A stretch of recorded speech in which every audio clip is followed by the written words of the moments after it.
यानंतर आपल्याला ब्राह्मणाची पूजा करायची आहे।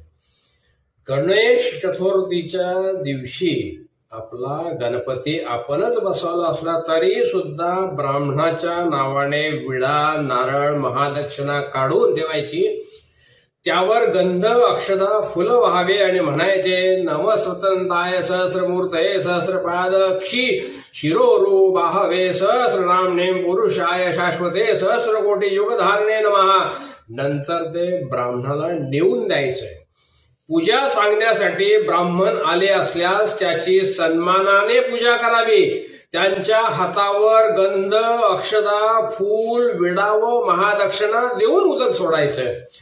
त्यांच्या मस्तकावर अक्षदा अर्पण कराव्यात आणि त्यांचा आपल्याला आशीर्वाद घ्यायचा आहे। ब्राह्मण आपल्याला आशीर्वाद देईल तो असा दीर्घमायु श्रेया शांती पुष्टी सुष्टी स्वास्तु शुभोम भवतु।